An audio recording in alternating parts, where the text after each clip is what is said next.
Radio Sucesos 101.7 FM presenta su noticiero Sucesos con Milton Pérez y Verónica Larrea. Un periodismo libre para una democracia plena.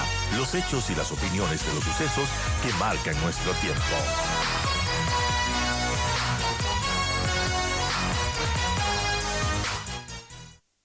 Está con nosotros Fernando Villavicencio, expresidente de la Comisión de Fiscalización, ex asambleísta, y está de moda el ex. Buen día. Ex alegre. Bueno, alegre sigo. Aún mantengo mi rostro de alegría y se nota. Soy de los pocos legisladores que levantó esta opción final y única, que era la muerte cruzada, en defensa de la poca institucionalidad que le queda a esta patria. Y créanme que me siento dignificado por esta decisión, más allá de que el gobierno de Lasso represente muy poca credibilidad. Yo he sentido y siento en Quito esa liviandad, esa frescura de los ciudadanos, pese a todos los problemas, a la violencia, al empobrecimiento, se sienten tranquilos, primero de un gran ahorro económico, ¿no? Las cifras que pasaba ayer de Diario Universo son importantes, son casi 34 millones de dólares que se va a ahorrar el país, que se van a ahorrar ustedes en una asamblea impresentables del costo de un hospital bien equipado para el país. Ojalá el presidente lo haga. Pero esto no significa que las cosas deben quedar así. El país debe pensar y repensar ahora la capacidad del electorado de mejorar y ser más responsable. No queremos una asamblea con violadores, y estoy hablando en serio. Tampoco queremos una asamblea con pandilleros, y sigo hablando en serio. Menos queremos una asamblea con glosados, totalmente en serio. 16 asambleístas con glosas confirmadas, 16 con informes con responsabilidad penal, al menos 3 o 4 legisladores que les hemos cogido con las manos en la masa sin pagar las pensiones alimenticias de sus hijos. Gritones, faltones, irresponsables, iletrados. Esta asamblea no puede volver. Y el país festeja eso, Milton. ¿Cómo hacemos, Fernando, para que el país no vuelva a elegir a lo que usted acaba de detallar con lujo de detalles? Si cada vez que hay una elección nos arrepentimos de todo lo que elegimos. Ya pensábamos que la asamblea anterior era lo peor, pero siempre se puede estar peor. Y ahora, bueno, lo que pasa es que la diferencia es que ahora a lo mejor estemos peor más rápido. Eso sí, porque es un proceso muy rápido y con una muerte cruzada, porque nadie creía. Guillermo Lasso les agarró a los eternos precandidatos y candidatos con pijama y despeinados. Estaban preparándose para el 2025 y ahora están apurados sacando por ahí sus papelitos, porque son políticos que no están en la política, ¿me hago entender? Son políticos que aparecen y sacan la cabeza cuando hay elecciones, pero cuando se juega la vida en esta política real, y no estoy hablando solo de mí, de algunos políticos de este país, que hemos estado todos los días enfrentando la durísima situación que atraviesa la patria. Pero claro, ahora estamos en este punto, ¿no es cierto? Entonces, bienvenidos los salvadores de la patria, traigan sus programas y vengan a cantarnos las plenas. ¿Qué quieren hacer? ¿Cómo van a resolver el tema del narcotráfico? ¿Con bonitas palabras?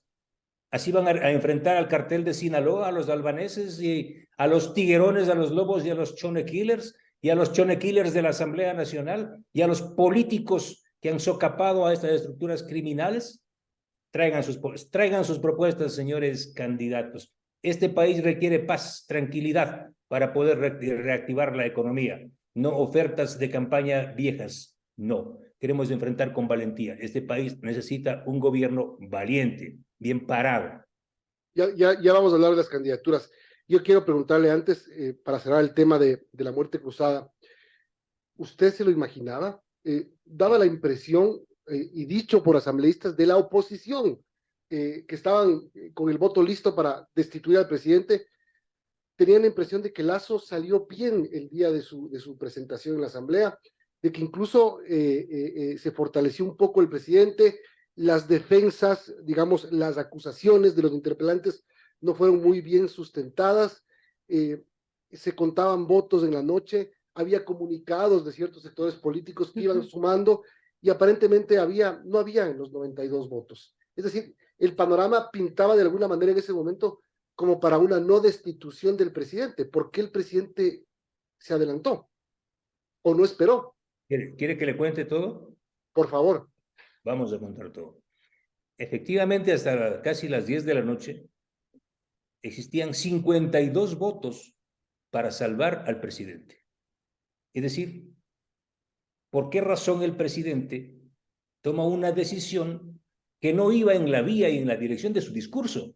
Porque el discurso del presidente, su defensa en el Pleno, es un discurso conciliador. Es un discurso de un presidente que dice aquí no hay los votos. Es un discurso de un hombre fortalecido por la ausencia de la prueba y una confianza segura de que había quebrado esos 92 votos. Eso sabíamos nosotros. Es más, Pachacutic sacó una facción, un comunicado de 11 legisladores que no iban a apoyar la censura y la destitución. Pero si usted mira en redes sociales y por otras vías, yo desde hace 3 días antes empecé a enviar información al gobierno y al presidente y al propio ministro de gobierno. No va a poder dejar de mentir. Yo le dije al ministro Cucalón: Henry, aquí hay un complot más allá de la Asamblea. Y le expliqué. Le expliqué el documento remitido por Iván Saquicela, a quien encabezaba el año 2022 la terna para el Consejo de la Judicatura. Y en ese documento se trazaba la ruta para revisar el caso Sobornos, con nombres y apellidos de los jueces que iban a integrar el Tribunal Penal y con la supuesta prueba nueva. ¿Qué es lo que decía? ¿Qué es lo que dice ese documento que está en mi cuenta de Twitter? Que la información que publiqué yo del caso Arroz Verde era una información tomada de un informe de inteligencia de la SENAIN. Es decir, no desvirtuaban la fortaleza y la certeza de los documentos publicados en cerca de 10 reportajes, pero que la participación de Pamela Martínez fue maquillada desde la Fiscalía, más o menos, y que la nueva prueba, que era un peritaje realizado en Colombia, sería presentada a este nuevo tribunal para garantizar la efectividad del recurso de revisión y generar la libertad de Rafael Correa y los 19 sentenciados en la mayor trama de corrupción de la historia de este país. ¿Se dan cuenta lo que significa esto? Y no solo eso, hay evidencias mayores de que tenían listo el juicio político, incluso con el nombre de la fiscalizadora, de la acusadora, la asambleísta correísta Luisa González, en contra de la fiscal general Diana Salazar. Y tenían hasta el recambio. Y esto lo iban a hacer con un consejo de participación que hoy lo tienen controlado. Lo propio, el cambio del Contralor General del Estado para ubicar a gente de los suyos y el reparto de las direcciones provinciales de la Contraloría. Es decir, se trataba de copar todo el poder y además de la imposibilidad real, porque eso no sé si sabían ustedes, que el viernes se iba a consumar, es decir, pasado mañana, tenían entregado las comisiones de régimen económico y otras, las comisiones clave y comisión de fiscalización a su gente. Es decir, al gobierno no le iban a aprobar un solo proyecto de ley económica. Y lo que iban a aplicar es una guillotina mortal en contra del gabinete. Yo le expliqué esto al ministro Cucalón. Y públicamente, incluso dije que había sectores de los propios legisladores oficialistas que le estaban engañando al presidente Lasso, porque les interesaba finalmente defender su curul frente a la gravedad de lo que se venía. Y bien porque el presidente Lasso haya entendido ese mensaje, que entiendo otros sectores, incluso de inteligencia, le hicieron llegar. Esta decisión, de lo que yo conozco, yo me enteré a las 11 de la noche por alguien de adentro, el presidente tomó esa decisión, la misma decisión y con la misma fortaleza que él tomó la decisión en mayo del año 2021 de romper el acuerdo con Jaime Nebot y Rafael Correa. Lo hizo esta vez por segunda ocasión Guillermo Lasso y pateó el tablero y, reitero, encontró a todo mundo en pijama y despeinado. La muerte cruzada se hizo y de alguna manera la gran mayoría de ecuatorianos festeja y espera que ahora sí el gobierno no tenga excusa para no aplicar su plan económico. Hágalo por decreto, señor presidente. Salud, educación, obra pública, mejorar los ingresos para este país, reforma en el plano hidrocarburífero. Hágalo, presidente. El país espera esos cambios. Una cuestión, de todo este detalle que hace usted, de este plan correísta para finalizar captando los poderes del Estado y trayendo de vuelta a Rafael Correa, y los socialcristianos que estaban de acólitos ahí en alianza, eligiendo a un presidente de la Asamblea, ¿qué ganaban con todo esto? Ganaban el control de la Contraloría. Mire, si días antes, por el control que tienen del Consejo de la Judicatura, lograron, con buenos abogados, ponerle de rodillas al Banco del Pacífico y pagarle $4 millones al asambleísta Pablo Muentes, quebrando el procedimiento judicial. Es decir, los socialcristianos iban a beneficiar del control de la justicia, que ya lo tienen, y más, y controlar la Contraloría General del Estado. La Contraloría General del Estado es una caja fuerte donde están los expedientes de todas las autoridades de los gobiernos locales y de los grandes funcionarios de este país que han sido intocados. ¿Sí? Entonces, obviamente, a los dos partidos le interesaba ese plan y eran parte de ese plan. Es más, yo publiqué un audio que en septiembre del 2022 levanté un discurso señalando que quien grabó un audio que ustedes lo publicaron y otros medios del Consejo de la Judicatura, que ahora están procesados. Ese audio fue grabado por la jueza Maritza Romero, la misma jueza que encabezaba la terna de Iván Saquicela. ¿A quién entregó el audio la jueza Romero? A Iván Saquicela y a Virgilio Saquicela. Esa fue parte de un ardid, de un plan para destituir a Guadalupe Llori y tomar el control del Consejo de la Judicatura. Eso también le informé a los compañeros de Creo y finalmente me creyeron y creyeron a otros y hoy tenemos una relativa tranquilidad. Son las 8:35, estamos hablando con Fernando Villavicencio, ex asambleísta. Fernando, justamente ayer el presidente Guillermo Lasso mencionaba en una entrevista en CNN que al disolver la Asamblea se detuvo este macabro plan para tomarse las instituciones del Estado. Y lo dijo así, y quizás se podría denunciar ante la Fiscalía o la Fiscalía actuar de oficio para investigar esta situación, esto que resulta grave, porque, por ejemplo, no se podría incautar las computadoras que usaban los asambleístas, encontrar alguna evidencia de esto que se está diciendo.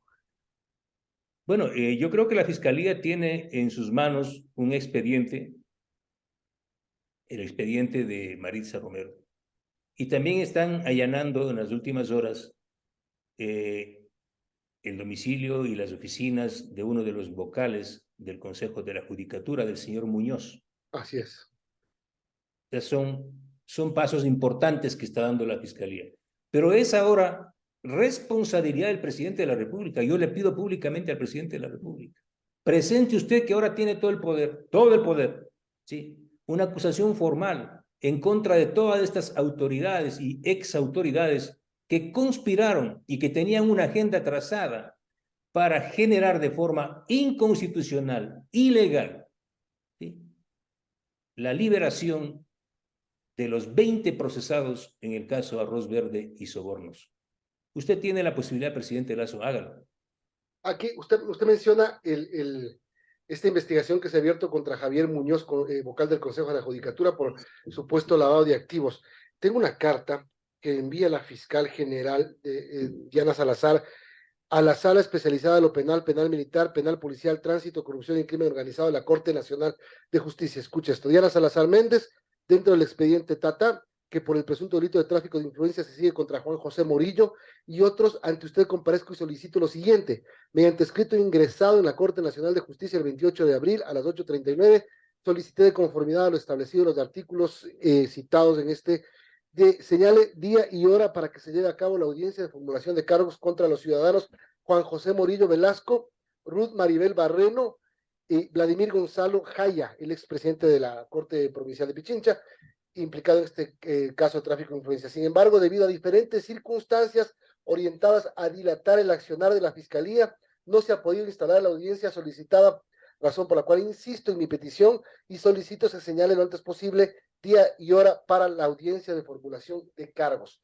Los que mencioné aquí son los vocales de la Judicatura, Juan José Morillo, Ruth Maribel Barreno, también vocal de la Judicatura, y el ex juez presidente de la Corte de Pichincha, Vladimir Jaya. ¿Qué le parece? Claro, la persona que grabó esa conversación es la jueza Maritza Romero, por eso es importante. O sea, aquí hay algún tipo de mano por detrás que está dilatando este proceso. Sin duda, por eso se ha abierto también y se han hecho una serie de allanamientos. Lo que no se ha dicho es que también fue allanado el despacho de Wilman Terán. ¿Fue allanado el despacho de Wilman Terán cuándo? Claro, cuando la Fiscalía, entiendo, allanó el Consejo de la Judicatura. Claro, porque eso no ha salido públicamente al menos.